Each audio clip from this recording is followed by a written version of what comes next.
Hey guys, how's it going? Yuri here. All right, so I've got some things in front of me. Some of them are good, some of them not so good. But I'm gonna show you 3 ways to avoid the afternoon crash. You know that crash, it's like after lunch, around 2 p.m., you start feeling a little bit woozy, starting to fall asleep at your desk. Well, we want to avoid that. So I'm gonna show you 3 ways to help you avoid that dreaded PM crash. Now, first and foremost, we want to avoid sugar and caffeine. Well, why? Well, essentially they spike your blood sugar and then it crashes as a result of insulin taking all that sugar into the blood, and that's not a good thing. Now, the second thing is obviously caffeine. Now, caffeine does the same thing. It gives you an initial pick-me-up like sugar does, but unfortunately, because it stimulates your adrenal glands, which then break down more sugar into your blood, it has the same effect as sugar does. So I have some examples here, Red Bull and Coke.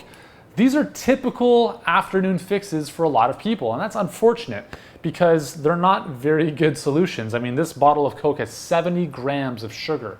Let's multiply that by 4 calories per gram of sugar. That's 280 calories right here. So if you think it's just picking you up, that's almost 300 calories in liquid that you've just consumed. Now, I will give you kind of a full disclosure about Red Bull. When I was in California a little while ago, we arrived late at night and we had to drive about 2 hours to where we were staying. And because I'm from the East Coast, I was 3 hours ahead. So it was like 2 in the morning for me and I was so tired. And I was literally falling asleep at the wheel and I didn't have one of these other options. So in order to save myself and my family, I had to pull over at a gas station, and yes, I caved in and got a Red Bull. So did it work? Sure, it worked. Yeah, it kept me awake at the wheel for about another hour, and then we were able to get back to where we had to get to. But it's the only time I've ever used Red Bull in the past decade, and I would probably never use it again. So full disclosure on that. So what do you do instead? So here we've got some green veggies. The reason the green veggies are here is because the number one thing you can do to boost your energy is to incorporate more greens into your overall diet. So salads, smoothies, juices, these are all ways of getting great nutrition into your body, but more importantly, to raise the alkalinity in your blood. If your blood is sluggish because of eating too many foods like breads, pastas, cereals, heavy foods, all of those foods make your blood very sluggish because it becomes more acidic. I'm not gonna get too scientific with you, but just understand that when you eat more vegetables, more plant-based foods, the quality of your blood improves and it becomes less sluggish. So if your blood is able to flow freely, then the oxygen in your blood is able to get to your cells, and that's how you produce energy. So getting in more greens is really important. Now, if you don't have access to fresh stuff like salads, juices, or smoothies, the next best thing you can do is use a greens powder, like the one that I've created called Uriel Kim's Energy Greens. And this is a combination of 8 awesome superfoods that look like this when you add it in some water. And yes, it looks dark green, but it tastes amazing. And we formulated this specifically to be the tastiest and most premium quality greens powder you will ever find. It's awesome. So if you want to learn more about it, you can do so below this video. But nonetheless, even if you're using your own greens powder, the whole idea is that you want to have this in the afternoon, or a green juice or a green smoothie, instead of this stuff.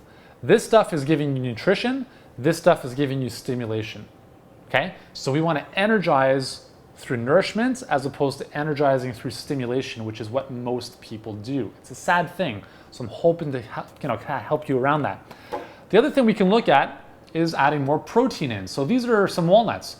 Walnuts, very good source of omega-3 fatty acids. And this is pretty much a full day's serving size right here. So this is like half a handful. So you're gonna get great omega-3 fatty acids. Omega-3 fatty acids are really good for your heart, for your brain. Oh, little tip. Anything that's good for your heart is also good for your brain. The cool thing about walnuts is that the whole walnut, these are actually broken up, but if you look at a whole walnut, what does it look like? It actually looks like your brain, which is an indication that it's actually good for your brain. Celery looks like you know what, and men, it's actually good for you know what. Avocados look like testicles, and they're actually good for testicles. It's actually pretty cool how this all works out. But the other benefit of walnuts is that they are a good source of protein. So between the omega-3 fatty acids and the protein, they will help stabilize your blood sugar so you don't have that crash.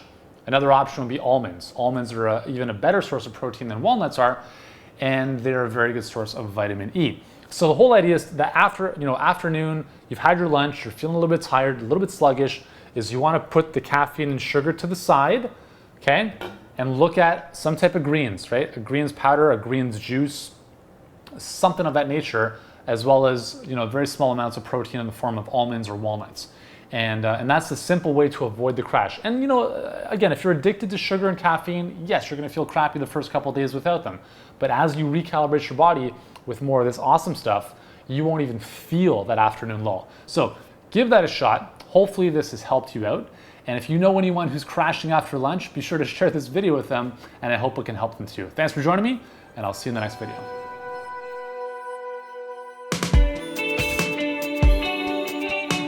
Now, when you're looking for a probiotic, there's a couple things you want to look for. This one here has 50 billion CFU, which is colony-forming units per capsule. So if I take one of these bad boys out, in here are 50 billion bacteria.